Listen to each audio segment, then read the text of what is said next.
Nike, the world's most popular and biggest sportswear company. In just over 50 years, one man's dream of better shoes turned into a global corporation worth over $100 billion. Today we're going back to the earliest days of Nike to figure out how that magic happened and what the ingredients were to their success. Welcome to Boss Cube. In today's video, we'll delve into the story of Nike. The year 1962, and Phil Knight had just graduated from Stanford. As any business graduate can tell you, becoming an entrepreneur is difficult if you don't have any good ideas, but Phil had one.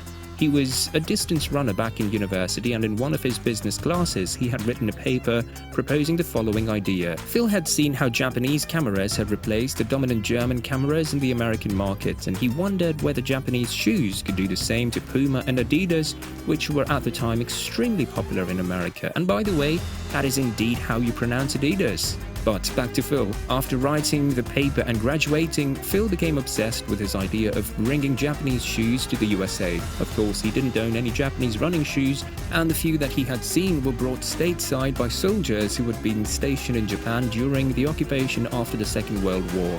But this lack of exposure only reassured Phil that he had stumbled upon a great opportunity.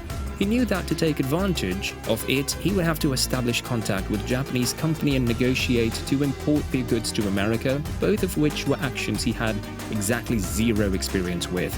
But as is befitting of the man who'd later create Nike, he just went ahead and did it. In November 1962, he flew over to Japan like a tourist and started exploring.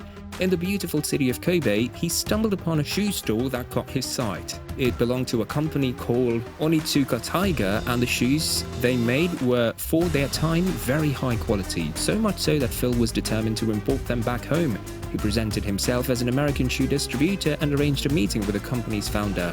Phil made up a company name on the spot and offered to become Onitsuka's distributor in America, a proposal which, probably to his surprise, the owner accepted. With nothing more than his confidence, Phil had become the exclusive distributor for Onitsuka Tiger in the USA. He received his first shipment of 12 pairs of Tiger shoes in 1963, and he started selling them out of the back of his car at every running track that he could drive to. Though his strategy wasn't scalable, so he went to the only person he knew who understood more about shoes than he did, his former coach at the University of Oregon, Bill Bowerman. Now, Bill was easily one of the most famous coaches in America at the time. He had trained multiple Olympic athletes. He liked the Tiger shoes so much that he wanted to partner up. Thus, in January 1964, Bill and Phil incorporated Blue Ribbon Sports, each investing $500 into it. They spent all that money on their first order, which at $3.33 a pair amounted to 300 pairs of shoes.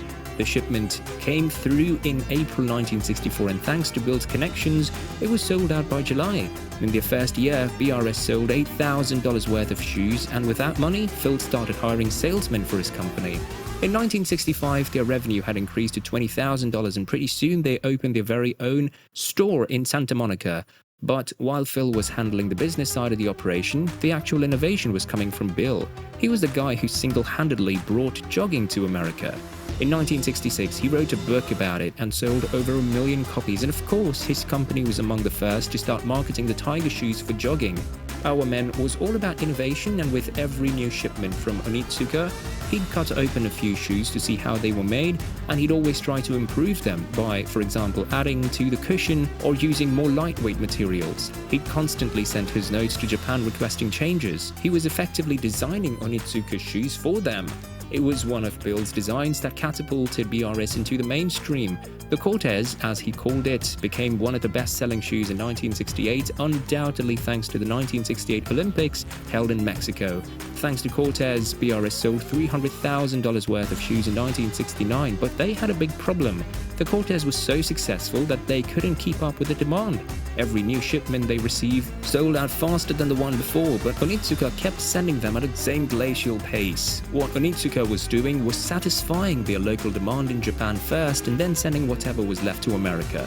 Phil and Bill knew that to expand, they would have to evolve beyond just being a simple distributor. Then they realized that they held all the cards. The Cortez was Bowerman's design, so as soon as their contract with Onitsuka expired, they were free to start making it for themselves. Luckily for them, their contract would end in 1972, just before the Olympics in Munich.